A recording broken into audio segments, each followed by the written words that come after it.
तो पहला केस है गाड़ी का, मोटर व्हीकल का। तो मोटर व्हीकल के लिए क्या है कि in case where a motor vehicle a car is provided by an employer to an employee, आपका एम्प्लॉयर है उसने आपको गाड़ी दी और एम्प्लॉई के अंदर डायरेक्टर भी शामिल है। सो अगर आपको एक कार की फैसिलिटी मिली हुई है तो उसके अंदर उसकी वैल्यू कैसे असेस होगी? So it would be assessed as the amount chargeable to tax under the head salary shall be determined as follows.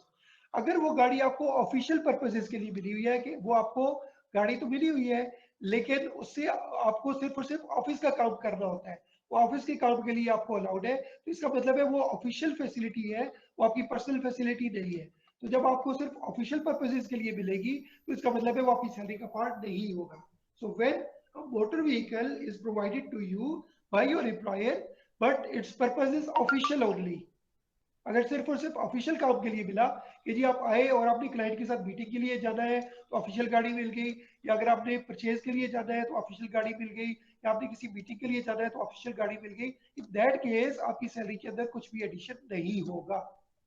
Second second ये है कि आपको आपके पर्सनल यूज के लिए 100% जो उसका यूज है वो सिर्फ और सिर्फ पर्सनल यूज है। तो अगर आपको पर्सनल यूज के लिए मिलेगी तो फिर क्या उसके लिए क्या कैलकुलेशन होगी? उसके लिए कैलकुलेशन ये होगी कि आपकी जो, अगर वो एम्प्लॉयर का अपना मोटर व्हीकल है, अगर वो आपकी कंपनी की अपनी गाड़ी है तो उसकी कॉस्ट का 10% आपकी सैलरी का पार्ट बनेगा। अगर लेट सपोज आपकी गाड़ी 30 लाख रुपए की है, एम्प्लॉयर ने 30 लाख रुपए की गाड़ी ली, तो इसका मतलब है 30 लाख की गाड़ी का 10% मीन्स 3 लाख रुपए आपकी सैलरी का पार्ट बन जाएगा। तो आपकी सैलरी का, तो इसका मतलब है मोटर व्हीकल की कॉस्ट का 10% एनुअली आपकी सैलरी के अंदर जाएगा। अगर वो गाड़ी एम्प्लॉयर की नहीं है, वो गाड़ी एम्प्लॉयर ने लीज पे ली हुई है, तो फिर क्या होगा? अगर लीज पे ली हुई है तो उसकी जो फेयर मार्केट वैल्यू है, जिस दिन लीज शुरू हुई उस वक्त उसकी जो फेयर मार्केट वैल्यू है, फेयर मार्केट वैल्यू का 10% लेंगे।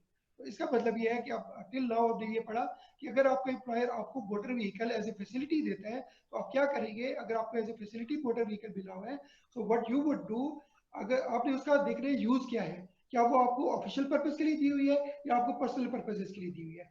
अगर आपको मोटर व्हीकल ऑफिशियल पर्पजेस के लिए दी हुई है तो इसका मतलब है आपकी सैलरी के अंदर कुछ भी ऐड नहीं होगा। सेकंड ये है कि अगर आपको वो पर्सनल पर्पजेस के लिए दी हुई है तो आपने ये देखना है कि क्या वो मोटर व्हीकल एम्प्लॉयर का अपना है या उसने लीज पे लिया हुआ है। अगर आउटराइट परचेज किया हुआ है या लीज पे लिया हुआ है, अगर आउटराइट परचेज किया हुआ है तो जो उस मोटर व्हीकल की कॉस्ट होगी उसका 10% एनुअली उस एम्प्लॉय की सैलरी का पार्ट बनेगा।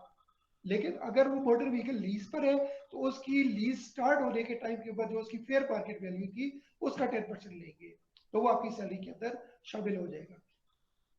तो ये तो था कि अगर पर्सनल यूजेज है तो उसके लिए मोटर व्हीकल की कॉस्ट या उसकी फेयर मार्केट वैल्यू का 10% लेंगे। लेकिन अगर अब थर्ड कैटेगरी है कि 100% ऑफिशियल नहीं है, 100% पर्सनल नहीं है, बल्कि पार्शली ऑफिशियल है और पार्शली ऑफिशियल है, तो फिर आप क्या करेंगे कि जब पार्शियल यूजेज है कि पार्शियल पर्सनल है और पार्शियल ऑफिशियल है, तो फिर आप क्या करेंगे? बहुत आसानी की खातिर आप क्या करेंगे? उसकी कॉस्ट का 10% लेने की बजाय मजीद हाफ कर देंगे, 5% ले लेंगे। तो इन केस आपको आपके एम्प्लॉयर ने गाड़ी दी हुई है ऑफिशियल पर्पसेस के लिए भी और पर्सनल पर्पसेस के लिए, दोनों पर्पसेस के लिए, तो फिर आप क्या करेंगे कि टोटल उसकी कॉस्ट का 5% जो है वो आपकी सैलरी का पार्ट बनेगा। अगर लीज व्हीकल है तो उसकी जो फेयर मार्केट वैल्यू है उसका 5% बनेगा। So that is how you calculate it. ठीक है जी। इस सूरत में उसकी रिटन डाउन वैल्यू रेलेवेंट नहीं है कि जी इसकी कितनी डेप्रिसिएशन कट गई या दूसरे साल आप डेप्रिसिएशन लेंगे, ऐसा नहीं है। स्ट्रेट अवे उसकी जो ओरिजिनल कॉस्ट थी उसका 10% या उसकी जिस डेट को लीज शुरू हुई उस डेट के ऊपर जो उसकी फेयर मार्केट वैल्यू थी उसका 10% लेंगे, और अगर पर्सनल है तो उसका 5% लेंगे। तो इस सारे कॉन्सेप्ट को, गाड़ी के कॉन्सेप्ट को कौन बंदा एक्सप्लेन करेगा जी? कि अगर आपको गाड़ी ऑफिशियल मिली हुई है तो तीन कौन कौन से पर्पसेस हैं और हर एक पर्पस के ऊपर टैक्स कैसे कैलकुलेट होगा और आपकी उसकी वैल्यू कितनी असेस होगी जो कि आपकी सैलरी का पार्ट बनेगी। जी बताइए सर मैं एक्सप्लेन करूं? मैं करूं जी? जी बोले प्लीज कंटिन्यू। सर मैं करूं या फजीलत करेगी? कोई एक पढ़ ले, एनीवन। सर अगर पर्सनल यूज के लिए है तो कॉस्ट ऑफ व्हीकल के ऊपर 10% होगा और फेयर मार्केट वैल्यू के ऊपर भी 10% हो सकता है। ठीक है, और अगर पर्सनल और एंड ऑफिशियल यूज है तो फिर कॉस्ट ऑफ व्हीकल पे 5% होगा और फेयर वैल्यू ऑफ नहीं मार्केट। नहीं नहीं, अगर ऑफिशियल है तो कोई एडिशन नहीं होगी, ठीक है सर। और अगर पार्शल हो तो अगर पार्शियल होगा तो फिर एडिशन होगी। कितनी होगी? अगर पार्शल होगा तो फिर क्या होगा? सर फिर 5% की एडिशन होगी। फिर 5% किस चीज की 5% होगी? सर फेयर मार्केट वैल्यू की। अगर motor vehicle fair market value नहीं, अगर वो उसकी ओनरशिप है तो उसकी जो ओरिजिनल कॉस्ट थी उसका 5% लेंगे, और अगर वो लीज है तो लीज की डेट के ऊपर जो फेयर मार्केट वैल्यू है उसका 5% लिया जाएगा। तो इसका मतलब ये है कि अगर आपकी अपनी कार कंपनी की अपनी ओनरशिप है तो उसका 5 या 10% लेंगे, अगर उसकी इम्प्लॉय की पर्सनल पर्पसेस के लिए तो 10%, और अगर पार्सल है तो 5%, और वो किसके ऊपर लिया जाएगा? कॉस्ट ऑफ व्हीकल के ऊपर। दोनों केसेस में कॉस्ट ऑफ व्हीकल, अगर वो व्हीकल कंपनी की अपनी है और अगर लीज है तो जिस डेट को लीज शुरू हुई उस डेट की फेयर मार्केट वैल्यू ली जाएगी। इसका मतलब है जिस एक्सक्यूज डेट को मी। आप कैलकुलेट कर रहे हैं उस डेट की फेयर मार्केट वैल्यू नहीं ली जाएगी, जिस डेट को लीज शुरू हुई उसकी फेयर मार्केट वैल्यू ली जाएगी, और ना ही रिटन डाउन वैल्यू ली जाएगी कि डिप्रिसिएशन निकाल के। तो इसका मतलब है कि अगर ओनरशिप है तो ओनरशिप के केस में कॉस्ट ली जाएगी, रिटन डाउन वैल्यू नहीं ली जाएगी, और लीज के केस में जिस डेट को लीज शुरू हुई वो वैल्यू ली जाएगी, ना कि करंट जो फेयर मार्केट वैल्यू है वो ली जाएगी। आगे समझ कि अगर सर आपकी ओल्ड व्हीकल है तो उसकी कॉस्ट ली जाएगी, ठीक है, ओल्ड व्हीकल की कॉस्ट ली जाएगी, रिटर्न डाउन वैल्यू नहीं ली जाएगी, और लीज व्हीकल है तो उसकी fair market value, current fair market value नहीं ली जाएगी, उसकी फेयर मार्केट वैल्यू जब वो व्हीकल आपने लीज के ऊपर लिया था उस डेट की फेयर मार्केट वैल्यू ली जाएगी, लेटेस्ट फेयर मार्केट वैल्यू नहीं ली जाएगी। तो आपकी रिटर्न डाउन वैल्यू और करंट मार्केट वैल्यू रेलेवेंट नहीं है। रेलेवेंट क्या है? ओनरशिप के केस में उस मोटर व्हीकल की अपनी कॉस्ट, और लीज के केस में उसकी फेयर मार्केट वैल्यू कौन सी, जिस डेट को वो व्हीकल लीज पे लिया गया था। एक और इस पे इलस्ट्रेशन करते हैं, इसको कोई और बच्चा पढ़े। सर मैं पढ़ूं। जी। The basic salary of Mr. Akram is rupees 1 lakh per month. The employer gave him car on 1st January 2019 to him for official and personal use. The vehicle was purchased in 2016 for 1 lakh, no, 100,000. Calculate his taxable income from salary for tax year 19. ठीक है, तो अब बताएं इसकी salary कितनी होगी? Sir annual इसकी salary कितनी होगी? Annual salary. सर इसका 5% ही लेंगे।